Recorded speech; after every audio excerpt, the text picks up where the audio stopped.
के इस पावन अवसर पर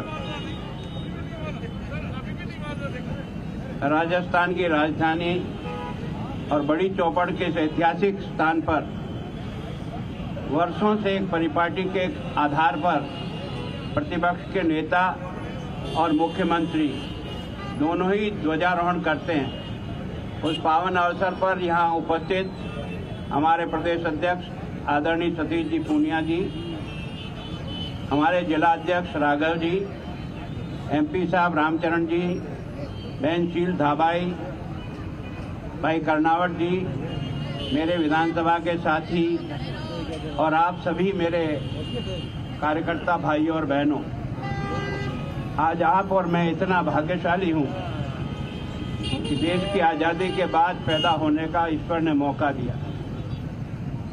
और इसलिए हम सब लोग इस बात का विचार करें कि देश के सपूतों ने 1000 वर्षों तक संघर्ष का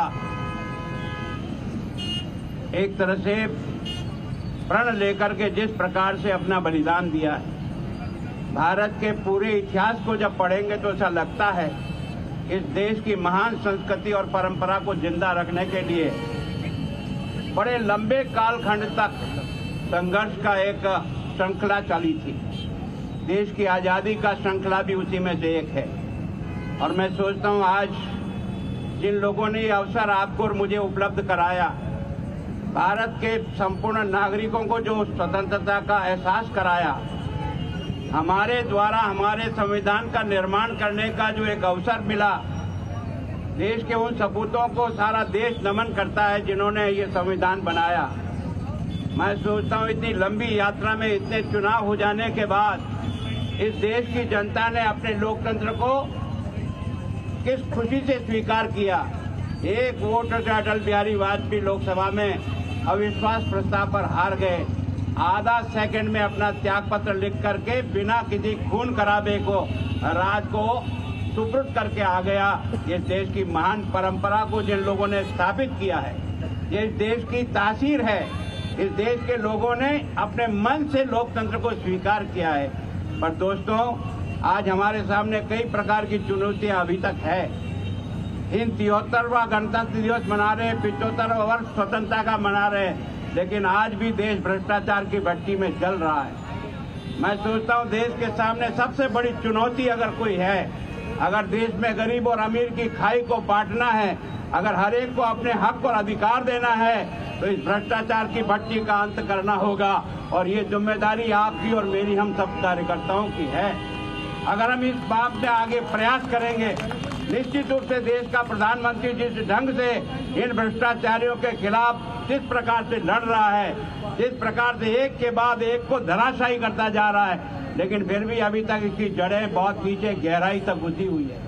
ये जितने भी देशद्रोही लोग जो हैं आज जिस भाषा में प्रयोग कर रहे हैं, उसके पीछे वो भ्रष्टाचार का पैसा बोल रहा है, वो भ्रष्टाचार बोल रहा है। और इसलिए आज सबसे बड़ी चुनौती आप और मेरे सामने कोई है, अगर हम वास्तव में अपने उन देश के सपूतों को कुछ देना चाहते हैं, कुछ भेंट करना चाहते हैं, जिन्होंने अपना सर्वस्व देकर हमें ये खुशी का अवसर उपलब्ध कराया, तो इस भ्रष्टाचार की भट्टी को जलाना होगा। और इसमें सबसे पहली आहुति, अगर हमारे मन में भी कहीं कमजोरी है तो हम उसकी आहुति चढ़ा दें। अगर हम वास्तव में जो देश चाहते हैं, और जैसा देश प्रधानमंत्री जी ने कहा कि जब शताब्दी वर्ष मनाएंगे तो शताब्दी वर्ष हिंदुस्तान का शताब्दी वर्ष कुछ और प्रकार का होगा। और मैं सोचता हूँ दुनिया में नंबर 1 विश्व गुरु का जो सम्मान भारत को प्राप्त था, वो प्राप्त हम करने में अपनी पूरी ताकत और शक्ति लगाएंगे।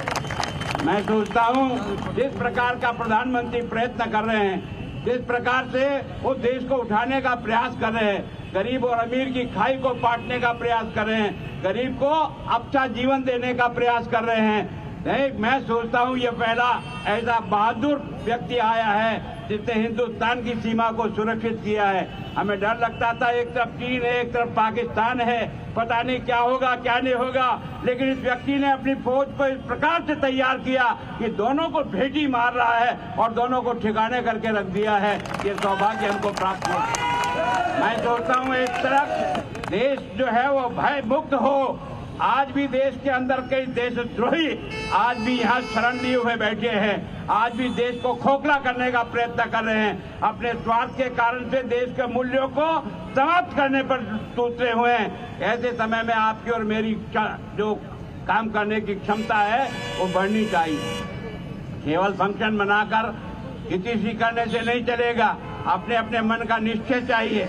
अगर वास्तव में कुछ लोगों ने अपने आप को कुर्बान करके आज ये अवसर हमको उपलब्ध कराया, तो कम से कम हम इस देश के 130 करोड़ लोगों का जीवन अच्छा बनाने के प्रयत्न तो कर सकते हैं। मैं सोचता हूँ हम सब लोग प्रयत्न करें। मैं सोचता हूँ आज मैं आप इस दिन पर बधाई देता हूँ। आप सबको यहाँ उपस्थित हैं, आपके माध्यम से संपूर्ण राजस्थान की जनता को बधाई देता हूँ और संपूर्ण देश के 130 करोड़ लोगों को बधाई देता हूँ कि यह जो गणतंत्र दिवस मनाने का अवसर इस देश को जिन लोगों ने दिया, जिन्होंने अपनी कुर्बानी से हमको ये अवसर उपलब्ध कराया कि आप 75 वर्ष आजादी का मना रहे हैं, तो निश्चित रूप से उनके प्रति श्रद्धा सुमन अपना और उसके साथ भी मन का निश्चय कि आपका किया हुआ यह बलिदान हम लोग इसको उस ऊंचाई